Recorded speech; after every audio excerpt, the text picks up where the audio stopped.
ओम शांति। ओम शांति। आज की तारीख है 8 जनवरी 2023। अव्यक्त महावाक्य, अव्यक्त बाप दादा रिवाइज कोर्स की मुरली, जिसकी ओरिजिनल डेट है 23 अप्रैल 1993। मुरली का सार: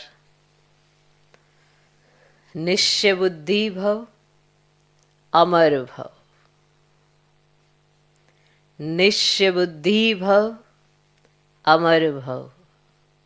तो वरदान देते हैं, निश्चय बुद्धि भव, अमर भव। सार है, सार कहे या वरदान कहे। निश्चय बुद्धि भव, अमर भव। आज बाप दादा सर्व अति स्नेही, आदि से यज्ञ की स्थापना के सहयोगी, अनेक प्रकार के आए हुए भिन्न भिन्न समस्याओं के पेपर में निश्चय बुद्धि विजयी बन पार करने वाली आदि स्नेही, सहयोगी, अटल अचल आत्माओं से मिलन मनाने आए हैं। आज बाप दादा सर्व अति स्नेही, आदि से यज्ञ की स्थापना के सहयोगी, अनेक प्रकार के आए हुए भिन्न भिन्न समस्याओं के पेपर में निश्चय बुद्धि बन विजयी बन पार करने वाली आदि स्नेही, सहयोगी, अटल अचल आत्माओं से मिलन मनाने आए हैं। निश्चय की सब्जेक्ट में पास हो चलने वाले बच्चों के पास आए हैं। यह निश्चय चाहे इस पुरानी जीवन में, चाहे अगले जीवन में भी सदा विजय का अनुभव कराती रहेगी।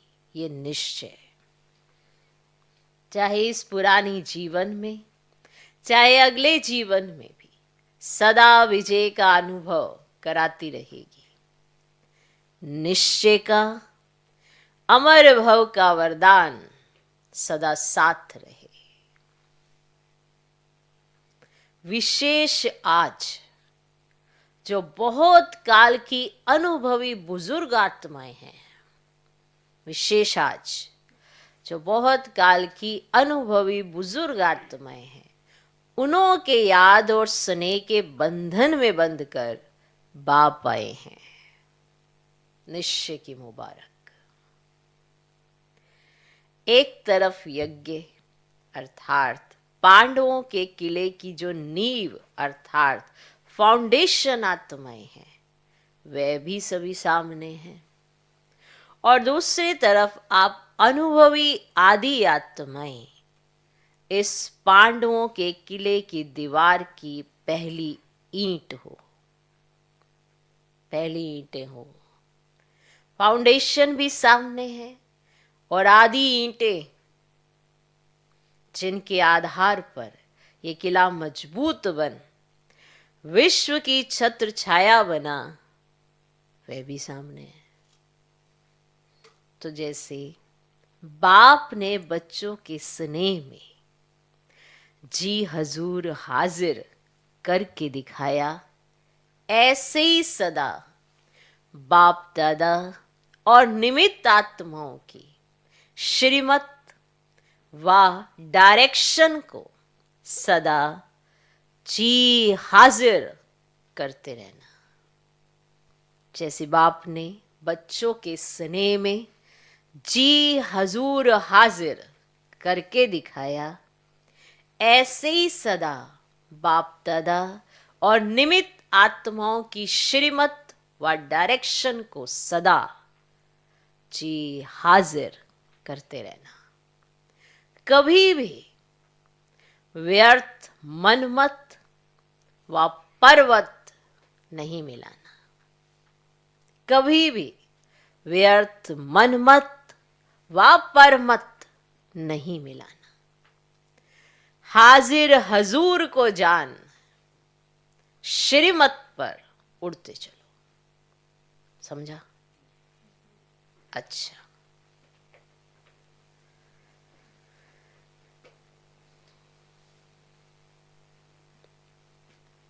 मधुबन निवासियों को सेवा की मुबारक देते हुए बाप दादा बोले,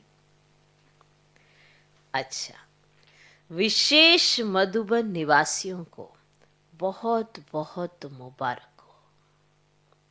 सारा सीजन, अप्रैल का मास है, मैंने जो पीछे जो ये 92 से 93 में आए हैं, इसमें बाबा की जो सीजन थी उसमें जो मधुबन निवासियों ने सेवा की, तो बाबा कहते सारा सीजन अपनी मधुरता और अथक सेवा से सर्व की सेवा के निमित्त बने। तो सबसे पहले सारी सीजन में निमित्त सेवाधारी विशेष मधुबन निवासियों को बहुत बहुत मुबारक। मधुबन है ही मधु अर्थात मधुरता। तो मधुरता सर्व को बाप के स्नेह में लाती है।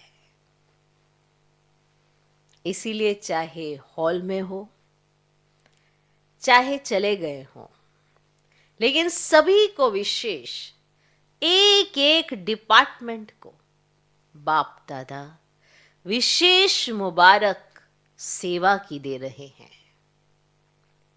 और सदा अथक भव, मधुर भव के वरदानों से उड़ते बढ़ते चलो, बढ़ते चलो, उड़ते चलो।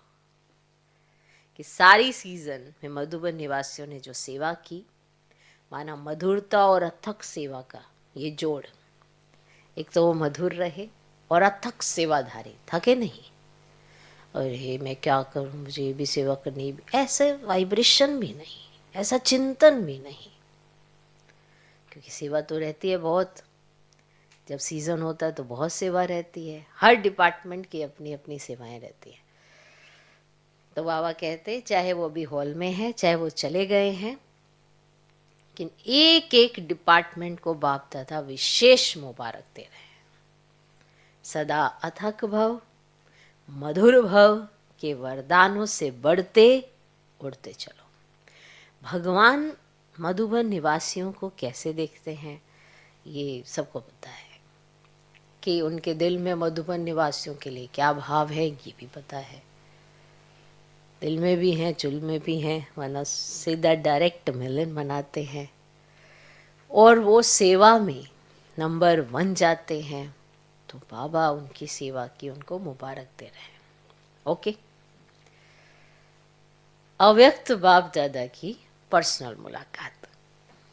ठीक है, पहले तो वरदानों से झोली भर दी, फिर मधुबन निवासियों को मुबारक दी, अब है अव्यक्त बाप दादा की पर्सनल मुलाकात। तो पहला जो ग्रुप आया उसका जो सार है, अलबेलापन कमजोरी लाता है, इसलिए अलर्ट रहो। अलबेलापन कमजोरी लाता है, इसलिए अलर्ट रहो। तो अलबेलापन कमजोरी लाता है, इसीलिए अलर्ट रहो। सभी संगम युगी श्रेष्ठ आत्माएं हो न। संगम युग की विशेषता क्या है जो किसी भी युग में नहीं है? संगम युग की विशेषता है, एक तो प्रत्यक्ष फल मिलता है और एक का पदम गुना प्राप्ति का अनुभव इसी जन्म में ही होता है। एक तो प्रत्यक्ष फल मिलता है और एक का पदम गुना प्राप्ति का अनुभव, माना जो ये प्राप्ति होती है ना, ये पदम गुना फील होती है, इसका अनुभव भी इसी जन्म में ही होता है। प्रत्यक्ष फल मिलता है ना। अगर एक सेकंड भी हिम्मत रखते हो, एक सेकंड भी हिम्मत रखते हो, तो मदद कितने समय तक मिलती रहती है। किसी एक की भी सेवा करते हो तो खुशी कितनी मिलती है। किसी एक की भी सेवा करते हो तो खुशी कितनी मिलती है। तो एक की पदम गुना प्राप्ति अर्थात प्रत्यक्ष फल इस संगम पर ही मिलता है, साथ साथ। तो ताजा फ्रूट खाना अच्छा लगता है ना, अच्छा लगता है ना। तो आप सभी प्रत्यक्ष फल अर्थात ताजा फल खाने वाले हो, इसीलिए शक्तिशाली हो। कमजोर तो नहीं है ना, सब पावरफुल है। कमजोरी को आने नहीं देना। जब तंदुरुस्त होते हैं तब कमजोरी स्वतः खत्म हो जाती है। सर्वशक्तिमान बाप द्वारा सदा शक्ति मिलती रहती है, तो कमजोर कैसे होंगे। सोचो सोचो, सर्वशक्तिमान बाप द्वारा सदा शक्ति मिलती रहती है तो कमजोर कैसे होंगे। कमजोरी आ सकती है, कभी गलती से आ जाती है।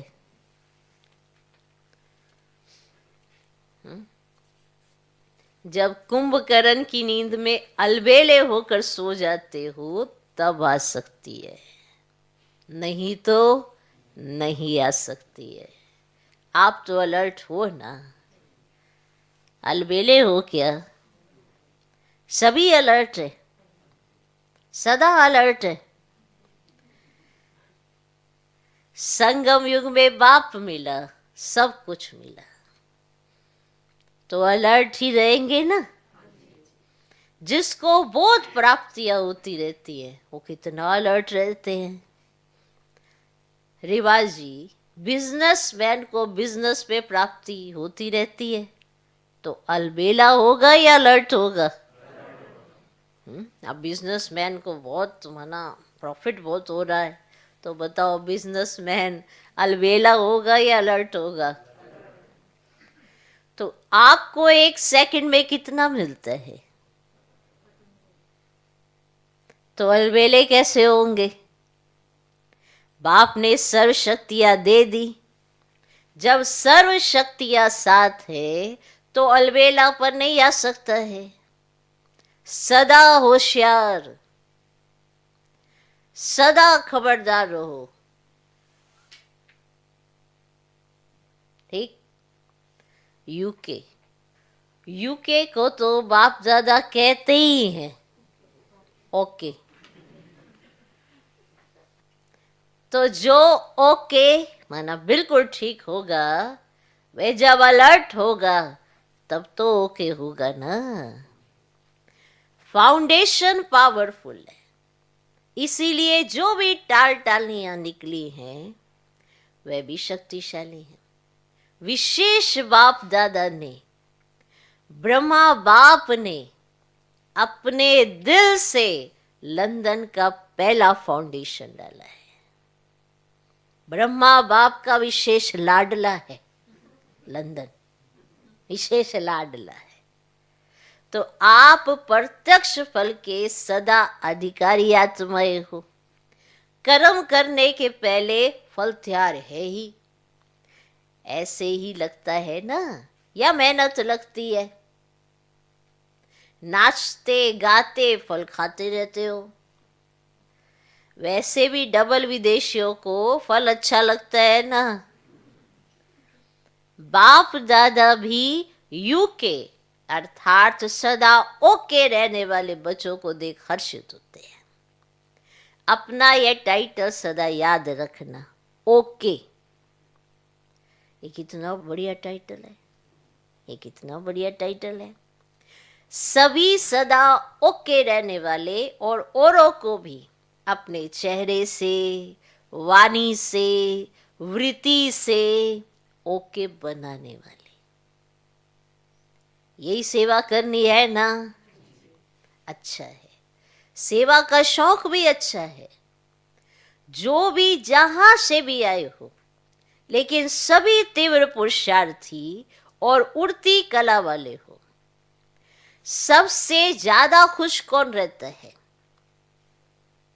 सबसे ज्यादा खुश कौन रहता है? बाबा ने पूछा, सबसे ज्यादा खुश कौन रहता है? नशे से कहो मैं। हाँ? प्रश्न पूछा, सबसे ज्यादा खुश कौन रहता है? नशे से कहो मैं।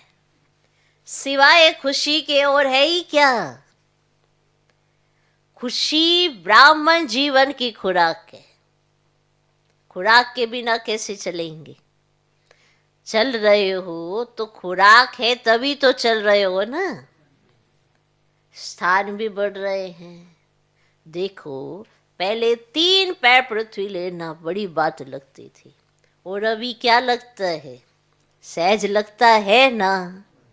तो लंदन ने कमाल की है ना। अभी मैंने 50 एकड़ जमीन ली है। हिम्मत दिलाने वाले भी अच्छे हैं और हिम्मत रखने वाले भी अच्छे हैं। देखो, आप सबकी अंगुली नहीं होती तो कैसे होता? तो सभी यूके वाले लक्की हैं और अंगुली देने में बहादुर हैं। अच्छा, दूसरा ग्रुप, अपनी सर्व जिम्मेवारियां बाप को देकर बेफिक्र बादशाह बनो। सर्व जिम्मेवारियां बाप को देकर बेफिक्र बादशाह बनो। कई सोचते ना, अरे मेरी रिस्पॉन्सिबिलिटी है, ये है वो है। तो बाबा कहते फिर तुम्हारी रिस्पॉन्सिबिलिटी है तो फिर मैं क्या करूं? कई बार ऐसा भी होता है। कई सोचते नहीं, चलो बाबा तो है पर मेरे को भी तो देखना पड़ेगा। तो फिर बाबा कहते तुमने बीच में ही रख दिया गठरी, अब मैं क्या करूं? ना मुझे दे रहे हो ना खुद प्रॉपर ले रहे हो। तो हल्का भी रहना चाहते हो, बेफिक्र बादशाह का भी अनुभव करना चाहते हो, तो अपनी सर्व जिम्मेवारियां बाप को देकर बेफिक्र बादशाह बनो। सदा अपने को बेफिक्र बादशाह अनुभव करते हो? करते हो? करते हो? या थोड़ा थोड़ा फिक्र है? क्योंकि जब बाप ने आपकी जिम्मेवारी ले ली तो जिम्मेवारी का फिक्र क्यों? आपकी जिम्मेवारी ले ली ना बाप ने, तो फिर आपको जिम्मेवारी का फिक्र क्यों? अभी सिर्फ रिस्पॉन्सिबिलिटी है बाप के साथ साथ चलते रहने की। यही आपकी रिस्पॉन्सिबिलिटी है। वे भी बाप के साथ साथ हैं, अकेले नहीं। तो क्या फिक्र है? कल क्या होगा ये फिक्र है? हा? कल क्या होगा ये फिक्र है? जॉब का फिक्र है? दुनिया में क्या होगा ये फिक्र है? क्योंकि जानते हो कि हमारे लिए जो भी होगा अच्छा होगा। निश्चय है ना? पक्का निश्चय है या हिलता है कभी? जहां निश्चय पक्का है वहां निश्चय के साथ विजय भी निश्चित है। ये भी निश्चय है ना कि विजय हुई पड़ी है? या कभी सोचते हो कि पता नहीं होगी या नहीं होगी? क्योंकि कल्प कल्प के विजयी है और सदा रहेंगे। ये अपना यादगार कल्प पहले वाला अभी फिर से देख रहे हो। इतना निश्चय है ना कि कल्प कल्प के विजयी है? इतना निश्चय है? कल्प पहले भी आप ही थे या दूसरे थे? तो सदा यही याद रखना कि हम निश्चय बुद्धि विजयी रतन है। ऐसे रतन हो जिन रत्नों को बाप दादा भी याद करते हैं। ये खुशी है ना? बहुत मौज में रहते हो ना? इस अलौकिक दिव्य श्रेष्ठ जन्म की और अपने मधुबन घर में पहुंचने की मुबारक।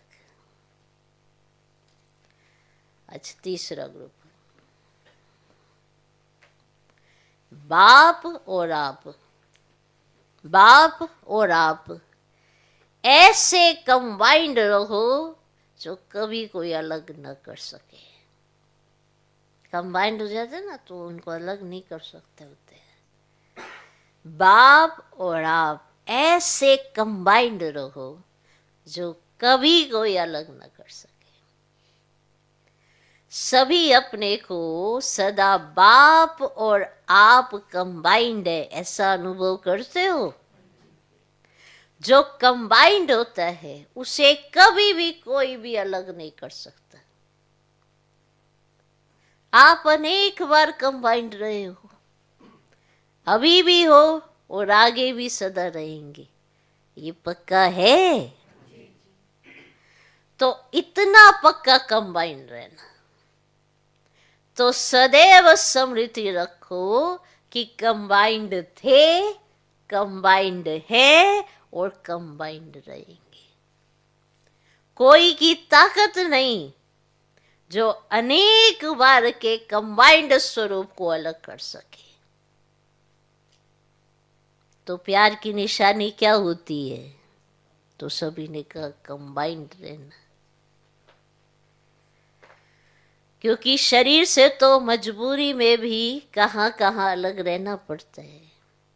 शरीर से मजबूरी में कहाँ कहाँ अलग रहना पड़ता है। प्यार भी हो लेकिन मजबूरी से कहाँ अलग रहना भी पड़ता है। लेकिन यहाँ तो शरीर की बात ही नहीं। एक सेकंड में कहाँ से कहाँ पहुंच सकते हो। आत्मा और परमात्मा का साथ है। परमात्मा तो कहाँ भी साथ निभाता है और हर एक से कंबाइंड रूप से प्रीत की रीति निभाने वाले हैं। हर एक क्या कहेंगे? मेरा बाबा है, इसे कहते हैं ना। क्या कहेंगे? मेरा बाबा है, या कहेंगे तेरा बाबा है। हर एक कहेगा मेरा बाबा है। तो मेरा क्यों कहते हो? अधिकार है तभी तो कहते हो। प्यार भी है और अधिकार भी है। जहाँ प्यार होता है वहाँ अधिकार भी होता है। अधिकार का नशा है ना। कितना बड़ा अधिकार मिला है। इतना बड़ा अधिकार सत्युग में भी नहीं मिलेगा। किसी जन्म में परमात्म अधिकार नहीं मिलेगा। प्राप्ति यहाँ है, प्रारब्ध सत्युग में है, लेकिन प्राप्ति का समय अभी है। तो जिस समय प्राप्ति होती है उस समय कितनी खुशी होती है। प्राप्त हो गया फिर तो कॉमन बात हो जाती है, लेकिन जब प्राप्त हो रहा है उस समय का नशा और खुशी अलौकिक होती है। तो कितनी खुशी और नशा है, क्योंकि देने वाला भी बेहद का है, तो दाता भी बेहद का और मिलता भी बेहद का है। तो मालिक किसके हो? हद के या बेहद के? तीनों लोग अपने बना लिए हैं, बना दिए है ना। मूल वतन, सूक्ष्म वतन हमारा घर है और स्थूल वतन में तो हमारा राज्य आने वाला ही है। तीनों लोकों के अधिकारी बन गए। तो क्या कहेंगे? अधिकारी आत्मा है। कोई अप्राप्ति है तो क्या गीत गाते हो? पाना था वह पाली है, वहां भी यही बताया। पाना था वह पा लिया, अभी कुछ पाने को नहीं रहा। तो ये गीत गाते हो? या कोई अप्राप्ति है, पैसा चाहिए, मकान चाहिए, नेता की कुर्सी चाहिए, कुछ नहीं चाहिए। क्योंकि कुर्सी होगी तो भी एक जन्म का भी भरोसा नहीं। और आपको कितनी गारंटी है? 21 जन्म की गारंटी है। Guarantee card. माया तो चोरी नहीं कर लेती है। जैसे यहाँ पासपोर्ट खो जाते हैं ना, पासपोर्ट खो लेते हैं ना, तो कितनी मुश्किल हो जाती है जब पासपोर्ट खो जाता है। तो गारंटी कार्ड माया तो नहीं ले लेती है, हाँ? छुपा छिपी करती है। फिर आप क्या करते हो? लेकिन ऐसे शक्तिशाली बनो जो माया की हिम्मत ही नहीं।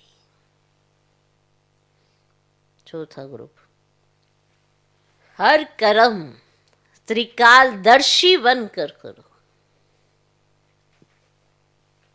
हर कर्म त्रिकालदर्शी बनकर करो। सभी अपने को तख्त नशीन आत्मा अनुभव करते हो? अभी तख्त मिला है या भविष्य में मिलना है? क्या कहेंगे? सभी तख्त पर बैठेंगे। तो सबने कहा दिल तख्त बहुत बड़ा है ना बाबा। दिल तख्त तो बड़ा है, लेकिन सत्यु के तख्त पर एक समय में कितने बैठेंगे? तख्त पर भले कोई बैठे, लेकिन तख्त अधिकारी रॉयल फैमिली तो में तो आएंगे ना।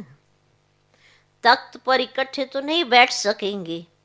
इस समय सभी तख्त नशीन है, इसीलिए इस जन्म का महत्व है। जितने चाहें, जो चाहे, दिल तख्त नशीन बन सकते हैं। इस समय और कोई तख्त है? कौन सा है? सबने कहा काल तख्त। आप अविनाशी आत्मा का तख्त ये भृकुटी है। तो भृकुटी के तख्त नशीन भी हो और दिल तख्त नशीन भी हो। डबल तख्त है ना। नशा है कि मैं आत्मा भृकुटी के अकाल तख्त नशीन हूं। तख्त नशीन आत्मा का स्व पर राज्य है, इसीलिए स्वराज्य अधिकारी है। स्वराज्य अधिकारी हूं, यह स्मृति सहज ही बाप द्वारा सर्व प्राप्ति का अनुभव कराएगी। तो तीनों ही तख्त की नॉलेज है। नॉलेजफुल हो ना, पावरफुल भी हो या सिर्फ नॉलेजफुल हो। जितने नॉलेजफुल हो उतने ही पावरफुल हो, या नॉलेजफुल अधिक पावरफुल कम? नॉलेज में ज्यादा होशियार हो। नॉलेजफुल और पावरफुल दोनों ही साथ साथ। ये नॉलेज तो हो गई, लेकिन पावर ही नहीं जा रही है, क्या फायदा उसका? नॉलेजफुल और पावरफुल दोनों ही साथ साथ, तो तीनों तख्त की स्मृति सदा रहे। ज्ञान में तीन का महत्व है। त्रिकालदर्शी भी बनते हैं, तीनों काल को जानते हो या सिर्फ वर्तमान को जानते हो।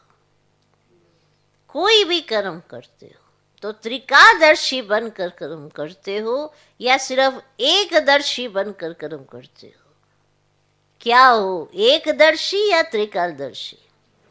जो त्रिकालदर्शी होता है वो हमेशा चेक करते हैं इस कदम से मेरा क्या होगा, उसका आदि मध्य अंत क्या है, ये मैंने क्या रहा, क्यों ऐसा नहीं होना चाहिए, क्योंकि फिर उसकी रिजल्ट भी सामने रहती है ना। कोई भी कर्म ऐसा करेंगे तो हमेशा अलर्ट हो जाते। कोई भी कर्म करते हो तो त्रिकालदर्शी बनकर करते हो या सिर्फ एकदर्शी बनकर कर्म करते हो? क्या हो, एकदर्शी या त्रिकालदर्शी? तो कल क्या होने वाला है वे जानते हो? कहो हम जानते हैं कि कल जो होगा वे बहुत अच्छा होगा, ये तो जानते हो ना। तो त्रिकालदर्शी हुए ना, तो जो होगा वो भी अच्छा, जो हो रहा है वह और अच्छा, और जो होने वाला है वह और बहुत अच्छा। ये निश्चय है ना कि अच्छे से अच्छा होना है, बुरा नहीं हो सकता। क्यों? अच्छे से अच्छा बाप मिला, अच्छे से अच्छे आप बने, अच्छे से अच्छे कर्म कर रहे हो, तो सब अच्छा है ना।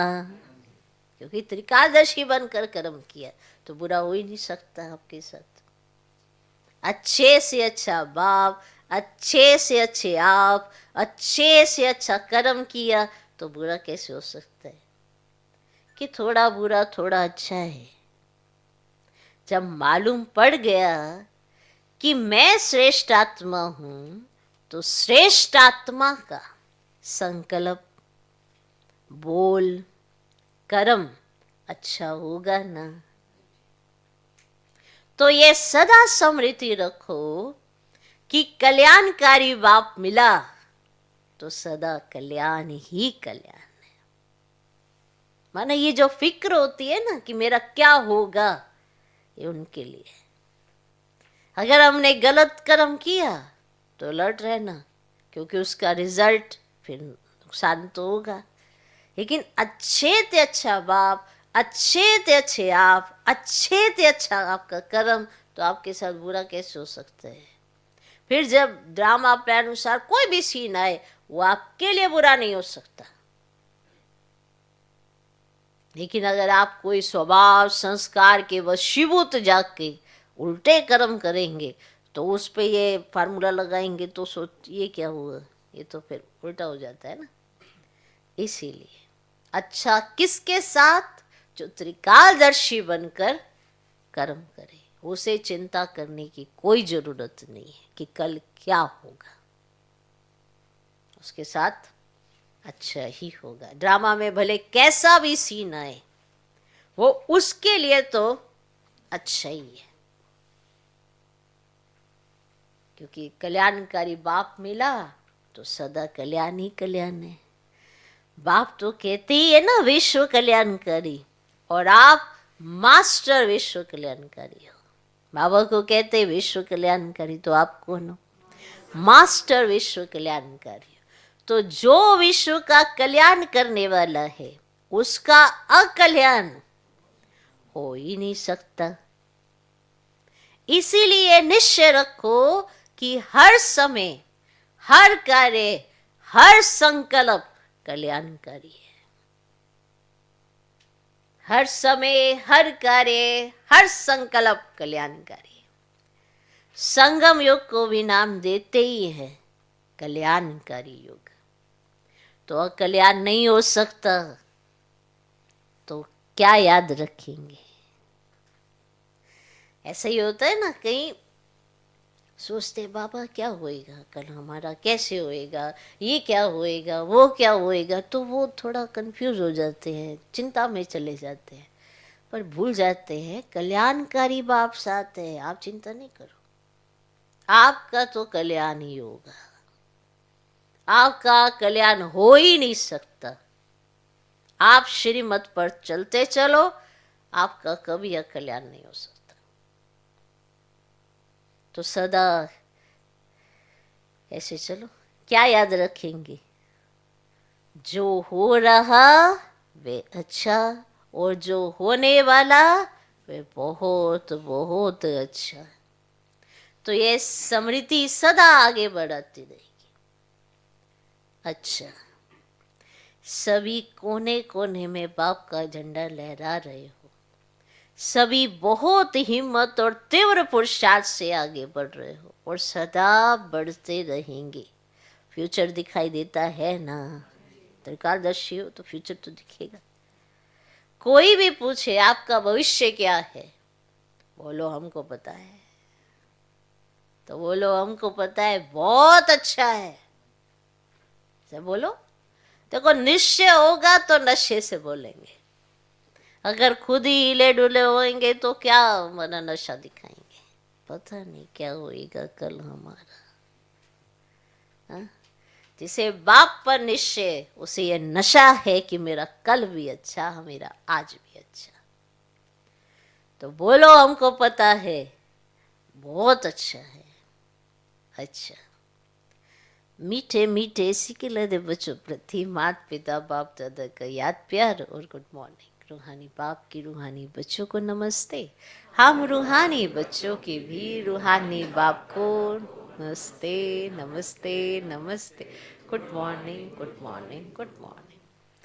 आज का वरदान, अपने मस्तक पर श्रेष्ठ भाग्य की लकीर देखते हुए सर्व चिंताओं से मुक्त बेफिक्र बादशाह भव।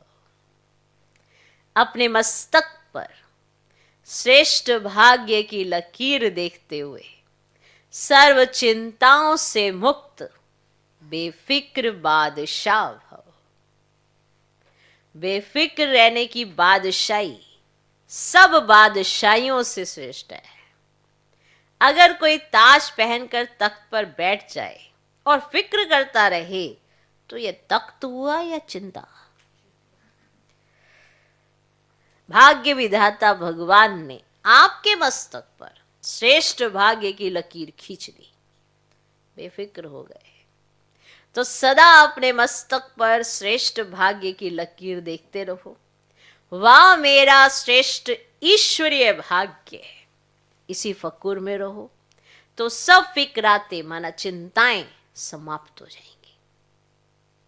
आज का स्लोगन, एकाग्रता की शक्ति द्वारा रूहों का आह्वान कर रूहानी सेवा करना ही सच्ची सेवा है।